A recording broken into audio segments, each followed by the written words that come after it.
KSET 2025 ಅಂದರೆ ಸಹಾಯಕ ಪ್ರಾಧ್ಯಾಪಕರ ಅರ್ಹತಾ ಪರೀಕ್ಷೆಯ ಒಂದು ಪ್ರಶ್ನೆ ಪತ್ರಿಕೆಯನ್ನು ಅಂದರೆ ಸಾಮಾನ್ಯ ಪತ್ರಿಕೆ ಸಾಮಾನ್ಯ ಅಧ್ಯಯನ ಪೇಪರ್ ಫಸ್ಟ್ ಅದರ ವರ್ಷನ್ ಕೋಡ್ A1 ಈ ಒಂದು ಪ್ರಶ್ನೆ ಪತ್ರಿಕೆಯ ಕೀ ಆನ್ಸರ್ಸನ್ನು ನೋಡ್ತಾ ಹೋಗೋಣ. ಮೊದಲನೇ ಪ್ರಶ್ನೆ ಹೊಂದಿಸಿ ಬರೆಯಿರಿ ಕೊಟ್ಟಿದ್ದಾರೆ. ದೃಶ್ಯ ಕಲಿಕಾರ್ಥಿಗಳು, ರೇಖಾಚಿತ್ರಗಳು ಮತ್ತು ನಕಾಶೆಗಳಿಂದ ಪ್ರಯೋಜನ, ಚಲನಾಕ್ರಮದಿಂದ ಅಥವಾ ಕೈನೆಸ್ಥೆಟಿಕ್ ಕಲಿಕಾರ್ಥಿಗಳು, ಕೈಗಳಿಂದ ಮಾಡುವ ಚಟುವಟಿಕೆಗಳಿಗೆ ಆದ್ಯತೆ ನೀಡುವುದು, ಸಹಪಾಠಿ ಅಧ್ಯಾಪನ, ವಿದ್ಯಾರ್ಥಿಗಳು ಪರಸ್ಪರರಿಂದ ಕಲಿಯುತ್ತಾರೆ, ಒಳಗೊಳ್ಳುವಿಕೆ ಅಥವಾ ಅಂತರ್ಗತ ಶಿಕ್ಷಣ, ತರಗತಿಯಲ್ಲಿ ವೈವಿಧ್ಯತೆಯನ್ನು ತಿಳಿಸುತ್ತದೆ. ಓಕೆ ನೋಡಿ, ಇದು 4ನೇ ಆಯ್ಕೆ ಸರಿಯಾದ ಉತ್ತರ ಆಗಿದೆ. ಈಗ ಮುಂದಿನ ಪ್ರಶ್ನೆ ನೋಡೋಣ. ಯೋಜನಾ ಆಧಾರಿತ ಮೌಲ್ಯಮಾಪನವನ್ನು ಬಳಸುವುದರ ಪ್ರಯೋಜನಗಳು. ವಿಮರ್ಶಾತ್ಮಕ ಚಿಂತನೆಗಳನ್ನು ಮತ್ತು ಸಮಸ್ಯೆ ಪರಿಹಾರ ಕೌಶಲ್ಯಗಳನ್ನು ವರ್ಧಿಸುತ್ತದೆ. ಆಯ್ಕೆ 2 ಸರಿಯಾದ ಉತ್ತರ. ನೆಕ್ಸ್ಟ್ ಪ್ರಶ್ನೆ ನೋಡ್ತಾ ಹೋಗೋಣ. ಫ್ಲಿಪ್ಡ್ ತರಗತಿ ಕೊಠಡಿಗಳು ಸಾಮಾನ್ಯವಾಗಿ ಏನನ್ನು ಒಳಗೊಂಡಿರುತ್ತವೆ? ಶಿಕ್ಷಕರು ಬೋಧನಾ ವಿಡಿಯೋಗಳನ್ನು ರೆಕಾರ್ಡ್ ಮಾಡುತ್ತಾರೆ ಮತ್ತು ಸಮಸ್ಯೆಗಳನ್ನು ಅಭ್ಯಾಸ ಮಾಡಲು ವಿದ್ಯಾರ್ಥಿಗಳೊಂದಿಗೆ ಹಂಚಿಕೊಳ್ಳುತ್ತಾರೆ. ಆಯ್ಕೆ 1 ಸರಿಯಾದ ಉತ್ತರ. ನೋಡಿ, ಇಂಗ್ಲೀಷ್ ಮೀಡಿಯಂ ಕ್ವಶನ್ಸ್ ಕೂಡ ಇರುತ್ತೆ, ಇದನ್ನು ಹಾಗೆ ಸ್ಕ್ರೋಲ್ ಮಾಡ್ತಾ ಹೋಗಿ.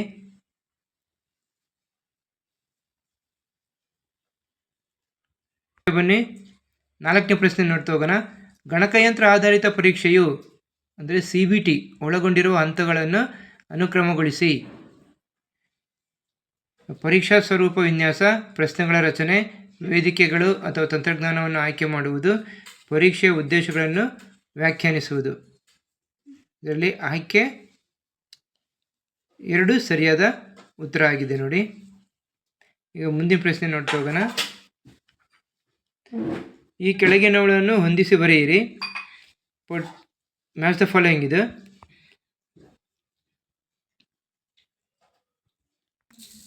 ಐದನೇ ಪ್ರಶ್ನೆಗೆ ಸರಿಯಾದ ಆಯ್ಕೆ 2ನೇದು. ಕ್ರೋಧ, ಲವಲವಿಕೆ ಮತ್ತು ಸೃಜನಶೀಲತೆ, ಕುತೂಹಲ ಮತ್ತು ತೊಡಗಿಸಿಕೊಳ್ಳುವಿಕೆ, ಮುಗುಳ್ನಗೆ ಮತ್ತು ನಗು. ಸಂತೋಷ, ನಡುಗುವುದು, ಅಳುವುದು, ಓಡಿ ಹೋಗುವುದು, ಉಸಿರುಗಟ್ಟುವುದು ಮತ್ತು ಹಿಂದೆ ಸರಿಯುವುದು. ಭಯ, ಇದಕ್ಕೆ ಪರಚುವುದು, ಕಚ್ಚುವುದು, ಹಾಸಿಗೆಯಲ್ಲಿ ಮೂತ್ರ ವಿಸರ್ಜಿಸುವುದು, ತಿನ್ನಲು ನಿರಾಕರಿಸುವುದು, ಒದೆಯುವುದು. ಅಸೂಯೆ, ಇದಕ್ಕೆ ಅಸಮಾಧಾನ, ಕಿರಿಕಿರಿ, ಭಯದ ಭಾವನೆ, ದುಃಖ. ಹಾಗಾಗಿ ಆಯ್ಕೆ 2 ಸರಿಯಾದ ಉತ್ತರ ಆಗಿದೆ. ಈಗ ಮುಂದಿನ ಪ್ರಶ್ನೆ ನೋಡ್ತಾ ಹೋಗೋಣ. ಸಕಾರಾತ್ಮಕವಾದಿ ದೃಷ್ಟಿಕೋನದ ಪ್ರಮುಖ ಲಕ್ಷಣ ಯಾವುದು? ಅಸ್ತಿತ್ವದಲ್ಲಿರುವ ಉದ್ದೇಶಗಳು, ಮಾಪನ ಮಾಡಬಹುದಾದ ವಸ್ತುಸ್ಥಿತಿಗಳು ಮತ್ತು ಕಾನೂನುಗಳನ್ನು ನಿರ್ವಹಿಸುವ ವಿದ್ಯಮಾನಗಳಲ್ಲಿ ನಂಬಿಕೆ. ಆಯ್ಕೆ 3 ಸರಿಯಾದ ಉತ್ತರ ಆಗಿದೆ.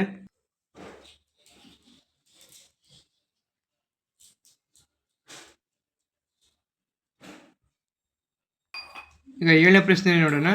ಕೆಳಗಿನವುಗಳನ್ನು ಹೊಂದಿಸಿ ಬರೆಯಿರಿ ಮತ್ತು ಸರಿಯಾದ ಉತ್ತರವನ್ನು ಆಯ್ಕೆ ಮಾಡಿ. ವ್ಯವಸ್ಥಿತ ಮಾದರಿ, ಇದಕ್ಕೆ ನಿಯತಾವಧಿ ಹೊಂದಿರುವ ಬೃಹತ್ ಸಮೂಹದಿಂದ ಮಾದರಿಯನ್ನು ಆಯ್ಕೆ ಮಾಡಲಾಗುತ್ತದೆ.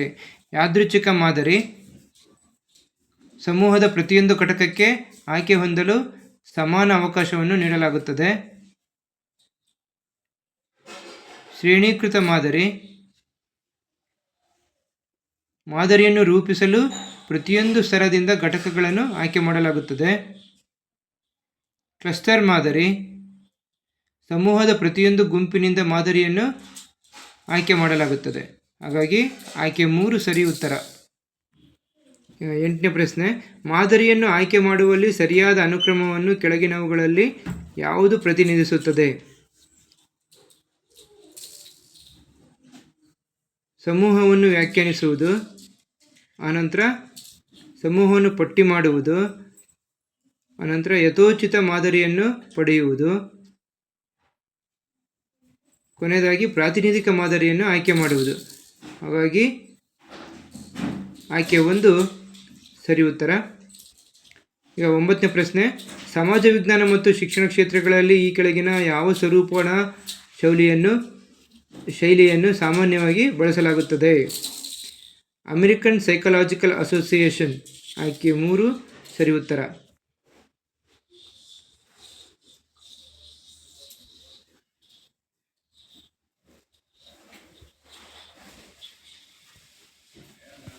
ಈಗ 10ನೇ ಪ್ರಶ್ನೆ, ಒಂದು ಕಂಪನಿಯ ಮಾರಾಟಗಾರನಿಗೆ ಉನ್ನತ ದರ್ಜೆಯ ಕೈಗಡಿಯಾರ ತನ್ನ ಜಾಹೀರಾತು ಮತ್ತು ಮಾರಾಟ ಪ್ರಚಾರದ ಅಭಿಯಾನವನ್ನು ಉನ್ನತ ದರ್ಜೆಯ ಕೈಗಡಿಯಾರಗಳಿಗೆ ವಿನ್ಯಾಸಗೊಳಿಸಲು ಉನ್ನತ ದರ್ಜೆಯ ಮತ್ತು ಐಷಾರಾಮಿ ಉತ್ಪನ್ನಗಳನ್ನು ಖರೀದಿಸುವ ಜನಸಂಖ್ಯೆಯ ಸಮಗ್ರ ವಿವರ ಅಗತ್ಯವಿದ್ದರೆ ಯಾವ ರೀತಿಯ ಸಂಶೋಧನಾ ವಿಧಾನವನ್ನು ಬಳಸಲಾಗುತ್ತದೆ?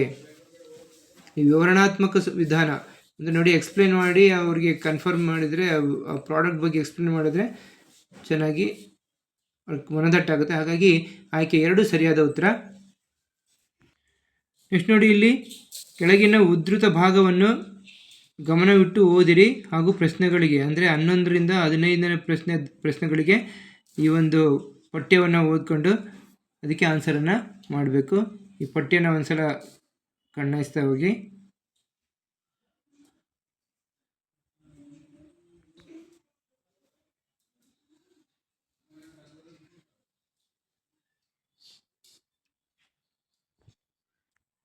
ಈಗ ಒಂದೊಂದೇ ಪ್ರಶ್ನೆಗೆ ಉತ್ತರ ನೋಡ್ತಾ ಹೋಗೋಣ. 11ನೇ ಪ್ರಶ್ನೆ, ನಾಗರಿಕತೆಯ ಪ್ರಗತಿಯಲ್ಲಿ ಪುಸ್ತಕಗಳು ಯಾವ ರೀತಿಯಲ್ಲಿ ನೆರವಾಗುತ್ತವೆ? ಆಯ್ಕೆ 1 ಸರಿ ಉತ್ತರ. ಹಳೆಯ ಪುಸ್ತಕಗಳನ್ನು ಆಧರಿಸಿ ಹೊಸ ಜ್ಞಾನ ಪಡೆಯಲಾಗುತ್ತದೆ. 12ನೇ ಪ್ರಶ್ನೆ, ಒಂದು ದೇಶವು ಪ್ರಕಾಶಿಸಿದ ಉತ್ತಮ ಗುಣಮಟ್ಟದ ಪುಸ್ತಕಗಳನ್ನು ಏನನ್ನು ಸೂಚಿಸುತ್ತವೆ? ಅದು ಪ್ರಗತಿಪರ ನಾಗರಿಕತೆಯನ್ನು ಹೊಂದಿದೆ ಎಂದು ಸೂಚಿಸುತ್ತವೆ. ಹಾಗಾಗಿ ಆಯ್ಕೆ 2 ಸರಿ ಉತ್ತರ. 13ನೇ ಪ್ರಶ್ನೆ ನೋಡೋಣ. ಉದ್ಧೃತ ಭಾಗದ ಪ್ರಕಾರ ಪುಸ್ತಕಗಳನ್ನು ಯಾವ ಕಾರಣಕ್ಕಾಗಿ ಎಂದಿಗೂ ನಿರಾಶೆಗೊಳಿಸದ ಸ್ನೇಹಿತರು ಎಂದು ಕರೆಯಲಾಗಿದೆ? ಆಯ್ಕೆ 1 ಸರಿ ಉತ್ತರ. ಪುಸ್ತಕಗಳು ವ್ಯಕ್ತಿಗಳನ್ನು ಕೈ ಬಿಡುವುದಿಲ್ಲ. 14ನೇ ಪ್ರಶ್ನೆ, ಕೆಳಗಿನ ಯಾವುದನ್ನು ಅದೃಷ್ಟದ ಲಕ್ಷಣವೆಂದು ವರ್ಣಿಸಲಾಗಿದೆ? ಪುಸ್ತಕಗಳ ಬಗ್ಗೆ ವಿಶೇಷ ಮನೋಭಾವ ಹೊಂದಿರುವುದು. ಆಯ್ಕೆ 4 ಸರಿ ಉತ್ತರ. 15ನೇ ಪ್ರಶ್ನೆ ನೋಡೋಣ. ಲೇಖಕನ ದೃಷ್ಟಿಯಲ್ಲಿ ಕೆಳಗಿನವುಗಳಲ್ಲಿ ಯಾವುದು ಪುಸ್ತಕ ಓದುವುದರಿಂದ ಪಡೆಯುವ ಜ್ಞಾನ ಮತ್ತು ಆನಂದದ ವಿವರಣೆಯಾಗಿದೆ?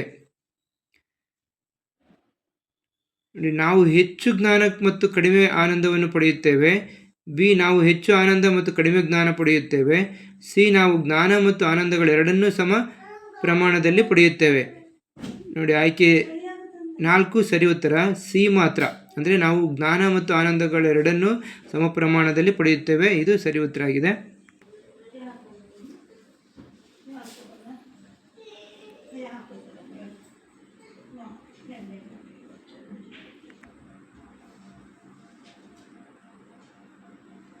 ಕೆಳಗಿನವುಗಳಲ್ಲಿ ಯಾವ ಪದವು ಇಬ್ಬರು ವ್ಯಕ್ತಿಗಳ ನಡುವೆ ಸಂದೇಶ ಕಳುಹಿಸುವ ಮತ್ತು ಸ್ವೀಕರಿಸುವ ಸಂವಹನವನ್ನು ವಿವರಿಸುತ್ತದೆ? 16ನೇ ಪ್ರಶ್ನೆಗೆ ಸರಿಯಾದ ಉತ್ತರ ಡಯಾಡಿಕ್. ಆಪ್ಷನ್ 4 ಸರಿ ಉತ್ತರ. 17ನೇ ಪ್ರಶ್ನೆ ನೋಡೋಣ. ಕೆಳಗಿನ ಯಾವುವು ಸಂವಹನದ ಸಾಮಾನ್ಯ ವರ್ಗೀಕರಣವಾಗಿವೆ? ದೃಶ್ಯಶಾಸ್ತ್ರ, ಆಪ್ಟಿಕ್ಸ್, ಜ್ಞಾನಮೀಮಾಂಸೆ, ಎಪಿಸ್ಟೆಮಿಕ್ಸ್, ಅಂಗೀಕ ಭಾಷೆ, ಕೈನೆಸಿಕ್ಸ್, ಧ್ವನಿಶಾಸ್ತ್ರ, ವೋಕಲಿಕ್ಸ್, ಸ್ಪರ್ಶ ಸಂವೇದನೆ, ಹ್ಯಾಪ್ಟಿಕ್ಸ್. ಕೆಳಗಿನ ಆಯ್ಕೆಗಳಲ್ಲಿ ಸರಿ ಉತ್ತರ ನೋಡಿ, ಆಯ್ಕೆ 3 ಸರಿ ಉತ್ತರ. ಸಿ, ಡಿ ಮತ್ತು ಇ ಮಾತ್ರ. ಈಗ 18ನೇ ಪ್ರಶ್ನೆ ನೋಡೋಣ. ಸಂವಹನದಲ್ಲಿ ಕೆಳಗಿನವುಗಳಲ್ಲಿ ಯಾವುದು ಸಾನ್ನಿಧ್ಯಶಾಸ್ತ್ರ ಅಥವಾ ಪ್ರಾಕ್ಸಿಮಿಕ್ಸ್ ಕ್ಷೇತ್ರಕ್ಕೆ ಸಂಬಂಧಿಸಿದೆ? ಓಕೆ, ಆಯ್ಕೆ 2 ಸರಿ ಉತ್ತರ. ನೋಡಿ, ಬಿ, ಸಿ ಮತ್ತು ಡಿ ಮಾತ್ರ.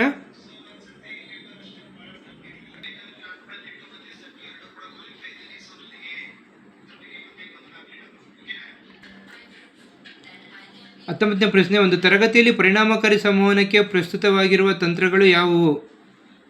ಆಯ್ಕೆ 1 ಸರಿ ಉತ್ತರ. ಎ, ಬಿ ಮತ್ತು ಸಿ ಮಾತ್ರ. 20ನೇ ಪ್ರಶ್ನೆ, ಹೊಂದಿಸಿ ಬರೆಯಿರಿ. ಕೇಳುಗನಲ್ಲದವ ಸಂವಹನದ ಸಂದರ್ಭದಲ್ಲಿ ಪ್ರಾಮುಖ್ಯತೆ ಅರಿಯದೆ ಮಾಹಿತಿಯನ್ನು ಸ್ವೀಕರಿಸುವ. ಅಂಚಿನ ಕೇಳುಗ ಸಂವಹನ ಮಾಡಿದ ಮಾಹಿತಿಯ ಬಗ್ಗೆ ಕೆಲವೊಮ್ಮೆ ಮಾತ್ರ ಗಮನಹರಿಸುವ.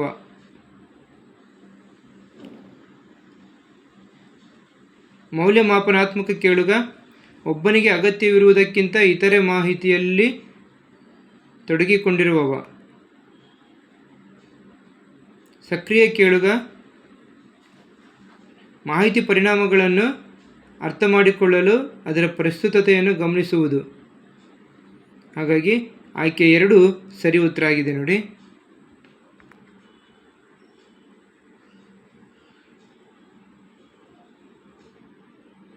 ಇಪ್ಪತ್ತೊಂದನೇ ಪ್ರಶ್ನೆ ನೋಡೋಣ.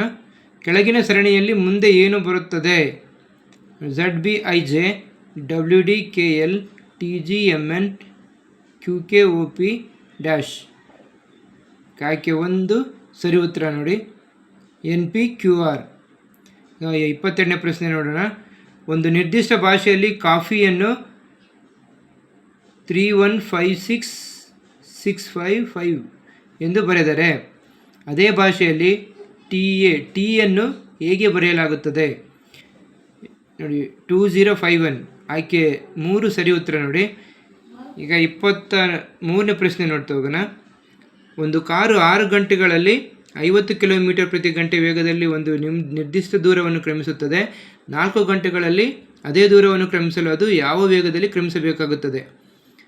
75 ಕಿಲೋಮೀಟರ್ ಪ್ರತಿ ಗಂಟೆ. ಆಯ್ಕೆ 4 ಸರಿ ಉತ್ತರ. 4 ವರ್ಷಗಳಲ್ಲಿ ಒಂದು ಮೊತ್ತವು ಚಕ್ರಬಡ್ಡಿ ದರದಲ್ಲಿ ತಾನಾಗಿಯೇ ದ್ವಿಗುಣಗೊಂಡರೆ ಈ ಕೆಳಗಿನವುಗಳಲ್ಲಿ ಯಾವುದು ಸರಿಯಾಗಿದೆ? ಆಯ್ಕೆ 1 A, B, C ಮತ್ತು D ಸರಿಯಾಗಿದೆ. ಅದು ಸರಿಯಾದ ಆಯ್ಕೆಯಾಗಿದೆ. ನೆಕ್ಸ್ಟ್ 25ನೇ ಪ್ರಶ್ನೆ. ಒಂದು ಗ್ರಂಥಾಲಯವು ಭಾನುವಾರಗಳಂದು ಸರಾಸರಿ 400 ಸಂದರ್ಶಕರನ್ನು ಮತ್ತು ಬೇರೆ ದಿನಗಳಂದು 100 ಸಂದರ್ಶಕರನ್ನು ಹೊಂದಿದೆ. ಶನಿವಾರದಿಂದ ಪ್ರಾರಂಭವಾಗುವ 30 ದಿನಗಳಿರುವ ಒಂದು ತಿಂಗಳಿನಲ್ಲಿ ದಿನವೊಂದರ ಸರಾಸರಿ ಸಂದರ್ಶಕರ ಸಂಖ್ಯೆ ಡ್ಯಾಶ್. 150. ಆಯ್ಕೆ 2 ಸರಿ ಉತ್ತರ. ಈಗ 26ನೇ ಪ್ರಶ್ನೆ ನೋಡೋಣ. ಒಂದು ನಿರ್ದಿಷ್ಟ ಸಾಂಕೇತಿಕ ಭಾಷೆಯಲ್ಲಿ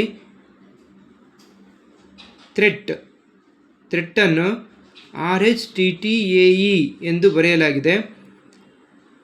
PARLY ಅನ್ನು ಅದೇ ಸಂಕೇತದಲ್ಲಿ ಹೇಗೆ ಬರೆಯಬಹುದು? AEPYLR. ಆಯ್ಕೆ 3 ಸರಿ ಉತ್ತರ ನೋಡಿ.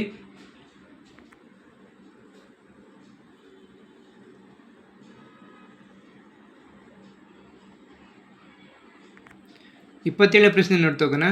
ತ್ರಿಭುಜವು ವೈದ್ಯರನ್ನು, ವೃತ್ತವು ಆಟಗಾರರನ್ನು ಮತ್ತು ಆಯತವು ಕಲಾವಿದರನ್ನು ಪ್ರತಿನಿಧಿಸುತ್ತದೆ. ಹಾಗಾದರೆ ಯಾವ ಸಂಖ್ಯೆಯು ಆಟಗಾರರೂ ಅಲ್ಲದ, ವೈದ್ಯರೂ ಅಲ್ಲದ ಕಲಾವಿದರನ್ನು ಪ್ರತಿನಿಧಿಸುತ್ತದೆ? ಆಯ್ಕೆ 1 ಸರಿಯಾದ ಉತ್ತರ. 28ನೇ ಪ್ರಶ್ನೆ ನೋಡೋಣ. ಕೆಳಗಿನ ಪ್ರಶ್ನೆಯನ್ನು ಉತ್ತರಿಸಲು ಕೆಳಗೆ ನೀಡಿರುವ ಮಾಹಿತಿಯನ್ನು ಪರಿಗಣಿಸಿ. ಆಯ್ಕೆಗಳು ಕೊಟ್ಟಿದ್ದಾರೆ ಇಲ್ಲಿ. ABCDEF ಮತ್ತು G ಎಂಬ 7 ವಿದ್ಯಾರ್ಥಿಗಳು ಸರಣಿ ಪರೀಕ್ಷೆಗಳನ್ನು ತೆಗೆದುಕೊಳ್ಳುತ್ತಾರೆ. B ಯಾವುದೇ 2 ವಿದ್ಯಾರ್ಥಿಗಳು ಒಂದೇ ರೀತಿಯ ಅಂಕಗಳನ್ನು ಪಡೆದಿಲ್ಲ. C Gಯು ಯಾವಾಗಲೂ Aಗಿಂತ ಹೆಚ್ಚು ಅಂಕ ಗಳಿಸುತ್ತಾನೆ. D Aಯು ಯಾವಾಗಲೂ Bಗಿಂತ ಹೆಚ್ಚು ಅಂಕ ಗಳಿಸುತ್ತಾನೆ. E ಪ್ರತಿ ಬಾರಿಯೂ C ಅತ್ಯಂತ ಹೆಚ್ಚು ಅಂಕ ಗಳಿಸುತ್ತಾನೆ ಮತ್ತು Eಯು ಅತ್ಯಂತ ಕಡಿಮೆ ಅಂಕ ಗಳಿಸುತ್ತಾನೆ. ಅಥವಾ ಪರ್ಯಾಯವಾಗಿ Dಯು ಅತ್ಯಂತ ಹೆಚ್ಚು ಅಂಕ ಗಳಿಸುತ್ತಾನೆ ಮತ್ತು F ಅಥವಾ Bಯು ಅತ್ಯಂತ ಕಡಿಮೆ ಅಂಕ ಗಳಿಸುತ್ತಾನೆ. ಓಕೆ, Dಯು ಅತ್ಯಂತ ಹೆಚ್ಚು ಅಂಕ ಗಳಿಸುತ್ತಾನೆ. ಆಯ್ಕೆ 1 ಸರಿಯಾದ ಉತ್ತರ ಆಗಿದೆ ನೋಡಿ ಈ ಪ್ರಶ್ನೆಗೆ.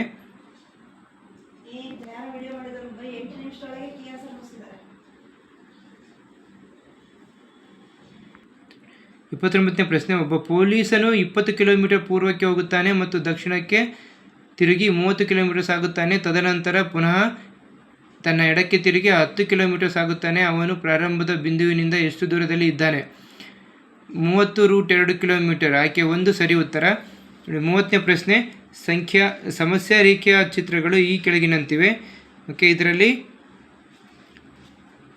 ನೋಡಿ ಆಯ್ಕೆ 3 ಸರಿ ಉತ್ತರ ಆಗಿದೆ ಈ ಒಂದು ಪ್ರಶ್ನೆಗೆ.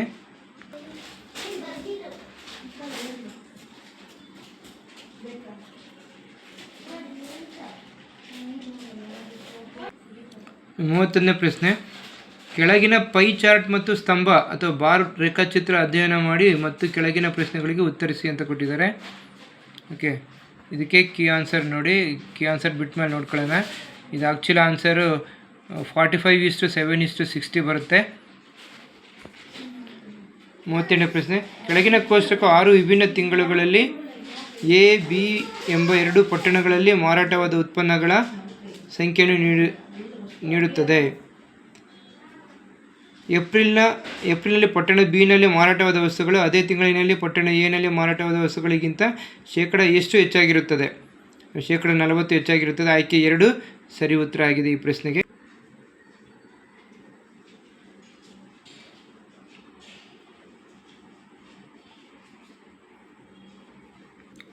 ಓಕೆ, 33ನೇ ಪ್ರಶ್ನೆ ನೋಡೋಣ. 6 ವಿದ್ಯಾರ್ಥಿಗಳು ಅವರು ಪರೀಕ್ಷೆಯಲ್ಲಿ ಗಳಿಸಿದ ಅಂಕಗಳ ಆಧಾರದ ಮೇಲೆ 1, 2, 3, 4, 5, 6ರಂತೆ ಏರಿಕೆಯ ಕ್ರಮದಲ್ಲಿ ರ್ಯಾಂಕ್ ಪಡೆದಿದ್ದಾರೆ. ಪ್ರತಿ ವಿದ್ಯಾರ್ಥಿಯ ಅಂಕಗಳಿಗೆ 2 ಕೃಪಾಂಕಗಳನ್ನು ಸೇರಿಸಿದರೆ ಈ ಕೆಳಗಿನವುಗಳಲ್ಲಿ ಯಾವುದು ಸರಿಯಾಗಿದೆ? ಪ್ರತಿ ವಿದ್ಯಾರ್ಥಿಯ ರ್ಯಾಂಕ್ ಹಾಗೇ ಇರುತ್ತದೆ. ಆಯ್ಕೆ 2 ಸರಿಯಾದ ಉತ್ತರ ಆಗಿದೆ. ಈಗ 34ನೇ ಪ್ರಶ್ನೆ ನೋಡ್ತಾ ಹೋಗೋಣ. ನಿರ್ದಿಷ್ಟ ರೀತಿಯ ನೋವಿನಿಂದ ಬಳಲುತ್ತಿರುವ 500 ರೋಗಿಗಳ ಒಂದು ಸಮೀಕ್ಷೆಯನ್ನು ಮಾಡಲಾಗಿದೆ ಎಂದು ಭಾವಿಸೋಣ.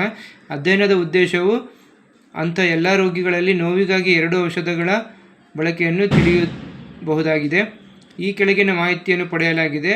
500 ರೋಗಿಗಳಲ್ಲಿ 60% ಮಹಿಳೆಯರಿದ್ದಾರೆ ಮತ್ತು ಇವರಲ್ಲಿ 45% ಮಂದಿ ಔಷಧಿ 1 ಉಪಯೋಗಿಸುತ್ತಾರೆ. ಆದರೂ ಕೂಡ ಒಟ್ಟು ರೋಗಿಗಳಲ್ಲಿ 50% ಮಂದಿ ಔಷಧಿ 1 ಉಪಯೋಗಿಸ್ತಾರೆ.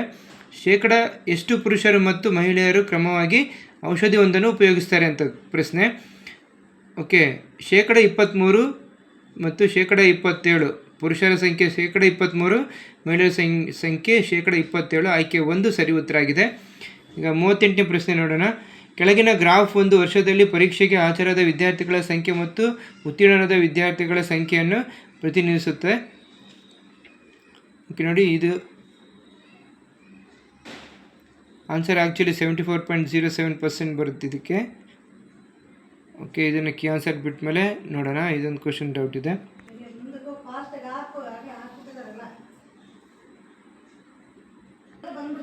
ಓಕೆ, 36ನೇ ಪ್ರಶ್ನೆ, ಹೊಂದಿಸಿ ಬರೆಯಿರಿ. ಓಕೆ ನೋಡಿ, ಹೇಗೆ ಅಂದರೆ ರೌಟರ್ ಅಂದರೆ ಕಂಪ್ಯೂಟರ್ ನೆಟ್ವರ್ಕ್ಗಳ ನಡುವೆ ಡೇಟಾ ಪ್ಯಾಕೆಟ್ಗಳನ್ನು ಕಳಿಸುವ ಉಪಕರಣ. ಫೈರ್ವಾಲ್ ಅಂದರೆ ಅನಧಿಕೃತವಾಗಿ ನೆಟ್ವರ್ಕನ್ನು ಪ್ರವೇಶಿಸುವುದನ್ನು ತಡೆಗಟ್ಟುವ ಒಂದು ಉಪಕರಣ. GUI ಅಂದರೆ ಕಂಪ್ಯೂಟರ್ ಬಳಕೆದಾರರಿಗೆ ಮೌಸ್ ಬಳಸಿ ಆಯ್ಕೆ ಮಾಡಬಹುದಾದ ಐಕಾನ್ಗಳನ್ನು ಒದಗಿಸುವ ಇಂಟರ್ಫೇಸ್. ಬ್ರೌಸರ್ ಅಂದರೆ ವೆಬ್ಸೈಟ್ಗಳನ್ನು ಪ್ರವೇಶಿಸಲು ಇರುವ ಒಂದು ಅಪ್ಲಿಕೇಶನ್. ಹಾಗಾಗಿ ಆಯ್ಕೆ 1 ಸರಿ ಉತ್ತರ. ಈಗ 37ನೇ ಪ್ರಶ್ನೆ ನೋಡೋಣ. ಇಮೇಲ್ನಲ್ಲಿ CC ಮತ್ತು BCC ಬಗ್ಗೆ ಕೆಳಗಿನ ಯಾವ ಹೇಳಿಕೆಗಳು ಸರಿಯಾಗಿವೆ? ನೋಡಿ, ಆಯ್ಕೆ 3 ಸರಿಯಾದ ಉತ್ತರ, 2 ಮತ್ತು 4 ಹೇಳಿಕೆಗಳು ಸರಿಯಾಗಿವೆ ಅಂತ. 2ನೇ ಹೇಳಿಕೆ, CC ಸ್ವೀಕರಿಸಿದವರು ಇತರರ CC ಮತ್ತು BCC ವಿಳಾಸಗಳನ್ನು ನೋಡಬಹುದು. 4ನೇದು, BCC ಪಡೆದವರು ಇತರೆ ಎಲ್ಲ ಸ್ವೀಕರಿಸಿದವರಿಂದ ಮರೆಮಾಡಲ್ಪಟ್ಟಿರುತ್ತಾರೆ. ಹಾಗಾಗಿ ಆಯ್ಕೆ 3 2 ಹೇಳಿಕೆಗಳನ್ನು ಹೊಂದಿರೋದ್ರಿಂದ ಆಯ್ಕೆ 3 ಸರಿ ಉತ್ತರ.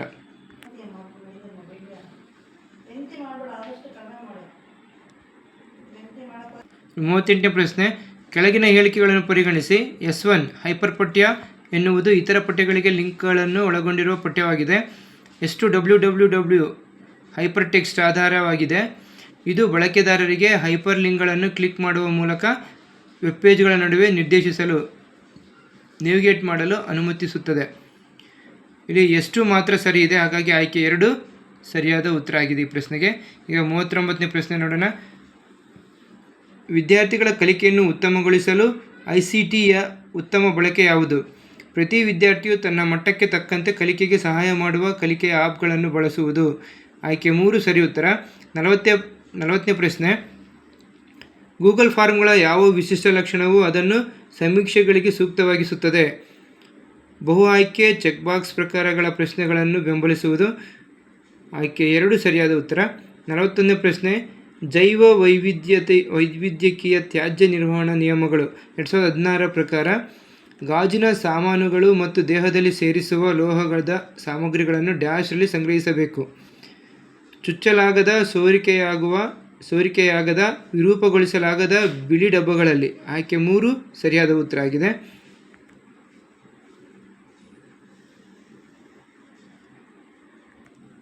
42ನೇ ಪ್ರಶ್ನೆ, ಕೆಳಗಿನ ಹೇಳಿಕೆಗಳನ್ನು ಪರಿಗಣಿಸಿ. ವಿಪತ್ತು ನಿರ್ವಹಣಾ ಕಾಯ್ದೆಯನ್ನು ಸಂಸತ್ತು 2005ರಲ್ಲಿ ಅಂಗೀಕರಿಸಿತು.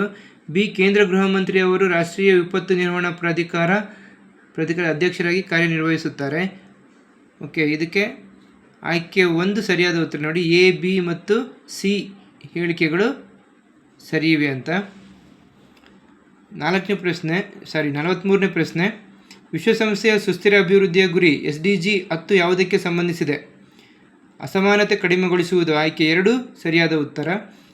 44ನೇ ಪ್ರಶ್ನೆ, ಅರ್ಥವರ್ ಇದಕ್ಕೆ ಸಂಬಂಧಿಸಿದ ಈ ಕೆಳಗಿನ ಹೇಳಿಕೆಗಳನ್ನು ಪರಿಗಣಿಸಿ ಅಂತ ಕೊಟ್ಟಿದ್ದಾರೆ.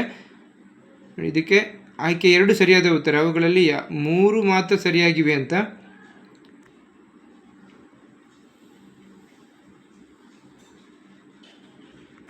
45ನೇ ಪ್ರಶ್ನೆ, ಅಂತಾರಾಷ್ಟ್ರೀಯ ಸೌರ ಒಕ್ಕೂಟ ISAಕ್ಕೆ ಸಂಬಂಧಿಸಿದ ಈ ಕೆಳಗಿನ ಹೇಳಿಕೆಗಳನ್ನು ಪರಿಗಣಿಸಿ. ಆಯ್ಕೆ 3 ಸರಿಯಾದ ಉತ್ತರ. ನೋಡಿ, ಎ ಮತ್ತು ಬಿ ಮಾತ್ರ ಸರಿ ಅಂತ.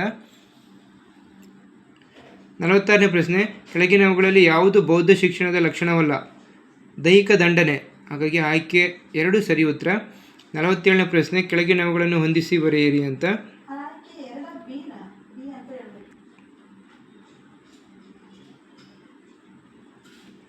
ವಿಶ್ವವಿದ್ಯಾಲಯ ಶಿಕ್ಷಣ ಆಯೋಗ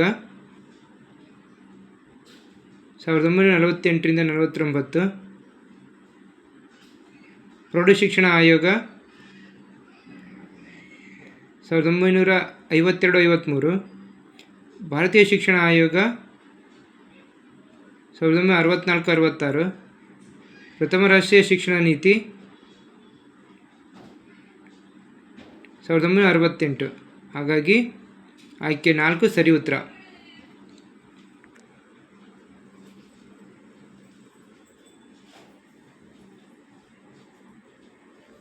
48ನೇ ಪ್ರಶ್ನೆ, ಕೆಳಗಿನ ಸರ್ಕಾರದಿಂದ ಸ್ಥಾಪಿತವಾದ ಸಂಶೋಧನಾ ಸಂಸ್ಥೆಗಳು ಪಟ್ಟಿ 1 ಅವುಗಳ ಕಾರ್ಯದೊಂದಿಗೆ ಪಟ್ಟಿ 2 ಹೊಂದಿಸಿ. ಓಕೆ, ಈ ಪ್ರಶ್ನೆಗೆ ಕೀ ಆನ್ಸರ್ ಆಯ್ಕೆ 2 ಸರಿಯಾದ ಉತ್ತರ. 49ನೇ ಪ್ರಶ್ನೆ, ಗುಣಮಟ್ಟದ ಮಾನದಂಡಗಳನ್ನು ಖಾತ್ರಿಪಡಿಸಲು ತಾಂತ್ರಿಕ ಕಾರ್ಯಕ್ರಮಗಳನ್ನು ಮೌಲ್ಯೀಕರಿಸುವ ಮತ್ತು ಮಾನ್ಯತೆ ನೀಡುವ ಜವಾಬ್ದಾರಿಯನ್ನು ಹೊಂದಿರುವ ಮಂಡಳಿ ಯಾವುದು? AICTE. ಆಯ್ಕೆ 1 ಸರಿ ಉತ್ತರ.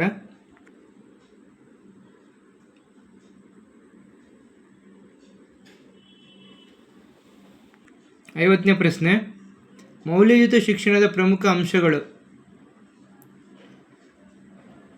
A, C ಮತ್ತು E ಸರಿಯಾದ ಉತ್ತರ. ಆಯ್ಕೆ 1.